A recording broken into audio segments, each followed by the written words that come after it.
Hi everybody, welcome back to my channel. My name is Juan, I am just one reader, and I am here today with a book recommendation, and that is The Heart's Invisible Furies by John Boyne. Now, this book is very enjoyable, and I think it's a very good novel, but those are not the reasons why I decided to recommend this book. I feel like everybody would benefit from reading this book because of the way that John Boyne plays with the tone. I feel like every single reader out there would benefit from reading this book because it's a rather clever, in my opinion, a rather clever and truly fascinating experiment of tone and theme, and it's interesting and very I think it's very valuable and really constructive to think about what this book does in those terms, tonally and thematically. So, what is this book about? The Heart's Invisible Furies is a novel. It is a 600-page novel. It is a chunky book. Do not be afraid of that. Do not be intimidated by that for 1 second, because let me tell you, this book is ridiculously fast-paced. I sped through this book. I read it within 4 or 5 days. It's very, very fast. But it is a big, chunky book, and that is because of the nature of the plot. In this book, we follow the complete life, or almost the complete life, of a character. The character is Cyril Avery. Cyril Avery is a homosexual man who is born in 1945, so just at the end of the Second World War. And he grows up in this time period in, of all places, Ireland, a country dominated by the Catholic Church and a very strict, rigid take on religion. So, of course, in this particular context, it is absolutely unthinkable, unacceptable, unadmissible to be a homosexual, or to even think that there's a possibility of someone being a homosexual. It's completely denied. It's completely it's not even a thing that people can think about. And I think that mechanism of denial is really interestingly explored throughout the novel. But that's something else. I digress.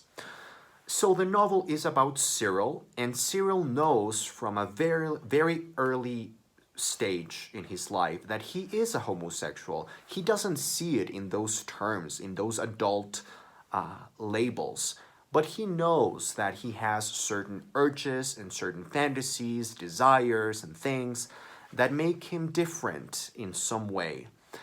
And we follow his life.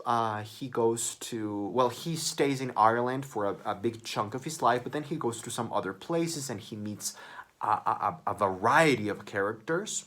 And so I think the length of the book is completely justified because it's like trying to take snapshots of an entire life. And so it never feels like a big, lengthy, super long book that drags or that is slow. It feels like you are just following this character along for the ride of the entire life, and I really enjoyed that. Now, let's get into the heart of the matter. The tone and how the tone serves as a way of addressing the themes. Let me tell you, when I started reading this book, I was so confused and so thrown off by the tone that I actually considered DNFing the book. Because at the beginning of the book, we encounter some scenes of violence, a lot of things that happen that involve prejudice and hatred and a lot of anger. And it feels like the kind of thing that should make the reader feel very angry. And I guess it does, but more than anything else, I was really thrown off by how the writing, the tone, was very sort of farcical and exaggerated, so exaggerated to the point that it became unbelievable and unrealistic. And I felt like I was reading a book that was like making fun of itself, or yeah, like a book that was very self-aware of itself and was almost criticizing itself or mocking itself rather. So now that I've finished the book, I can understand what John Boyne was trying to do, and I think he succeeded. But at first, when I read these really horrible passages of violence and prejudice and hatred and anger, I was really thrown off because the tone really contrasts that. So, what I want to say is that the content of the book and the tone of the book become a conflict, create conflict. Maybe when I started reading the book, I thought I was getting into a typical literary fiction novel, but it became very evident from the very beginning of the book that this was a special, different kind of book because it had that literary qualities, but it's a book that immediately required or demanded that I suspended my disbelief. And so I think this book has an element of farce, fable, fairy tale, satire. Throughout this book, we witness a lot of things that are unbelievable or that feel very exaggerated to the point of becoming like a fable or like a fairy tale. And I think it's interesting to think about this book the same way that I think people should think about the novel A Little Life by Hanya Yanagihara. Many years ago, I made a review for A Little Life by Hanya Yanagihara, and one of the things that I wanted to say in that review is that the reason why I loved that novel when many people didn't was because I always saw it as a fable, as a weird, dark fable about the death drive and the complete hopelessness of a character, of a broken human being. But I always saw that book, A Little Life, as a fairy tale, a weird, dark, modern fable of sorts. And I think The Heart's Invisible Furies by John Boyne actually has a lot of that too. It never feels like something that could actually happen. It is so exaggerated and over the top and dramatic and maybe over sentimental. But I feel like that is completely deliberate from the author, I think, because what he's trying to do is play with the tone. The tone is really the most important thing for me in this book. Again, this is why I think everybody should read this book, because it's fascinating. For example, there is one scene in this book that really was like the pivotal point for me. It was the moment in which it was like a eureka kind of moment. It was like, now I understand this novel. Now, finally, I get it. I know what he's trying to do, what this is about. This scene is hilarious. And it's so over the top and so unrealistic that it made me laugh out loud so much. And I think it was the first moment in the book in which I laughed out loud. And after that, I found myself laughing constantly throughout the book until the very end. But this particular scene that I am referring to, which was like the aha moment, was when our protagonist, when he is a teenager, goes to confession with the priest to confess his homosexual urges and fantasies. And the priest listens to this confession and is so affected by this that he actually has a heart attack and dies very dramatically. And there's this like, it feels like you're watching this kind of pantomime, like this exaggerated thing, which feels like a heightened reality, farce, satire, something.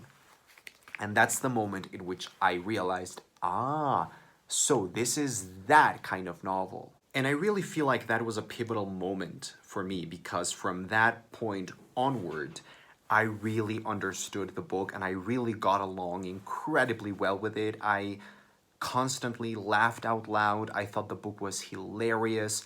I understood that the way that the tone was playing, the way that the author was choosing to address what was happening, the themes and the topics that he addresses in the book, that was all a ploy or a kind of gimmick of sorts to play with the tone and to create a response in the reader. Um, and I think that is the book's strongest suit, but it could also, paradoxically, it could also, or ironically, it could also be the thing that drives people nuts, and that could make people DNF this book or not like this book, the tone.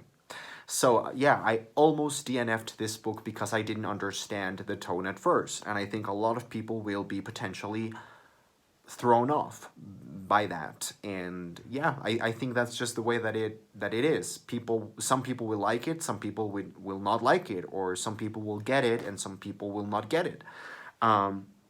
The way that I think a lot of people reacted negatively to A Little Life because it felt so incredibly, ridiculously over the top, melodramatic, and sensationalist. And I feel like some people could make the same criticism for The Heart's Invisible Furies by John Boyne, because it is a book that is full of cliches, sentimentality. It almost feels like manipulative in the way that it tries to make you feel, and it tugs at your heartstrings in certain moments and makes you want to cry, wants to make you cry.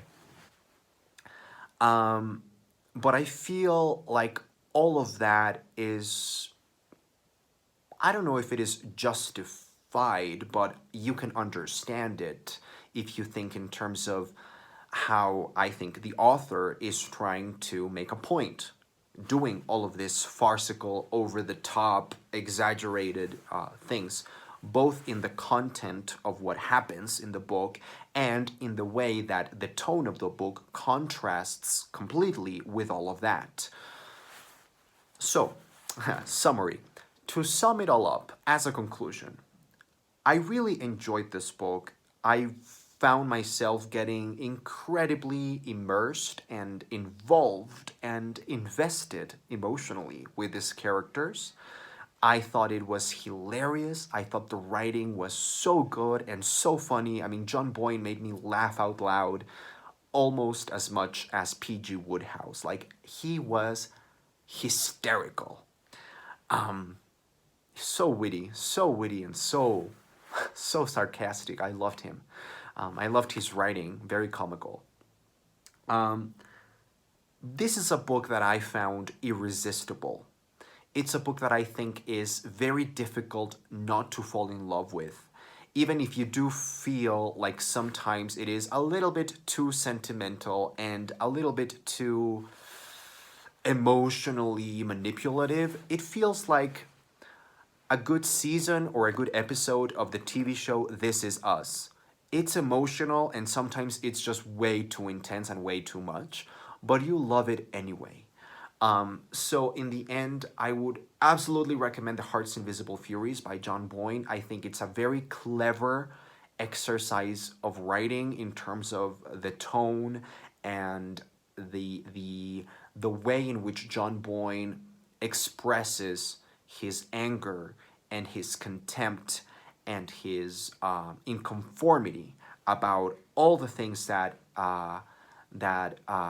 involve homosexuality and repressed, this repression of identity and of, well, you know what I mean.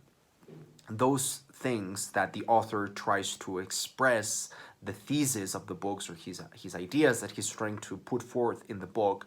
I think the book does that incredibly cleverly and subtly, and I think everybody should benefit from reading this book because of that, because of the way that it uses the tone and the contrast and the conflict that it creates with the nature of what's really happening, this buoyant anger that is really always an underlying current throughout the book.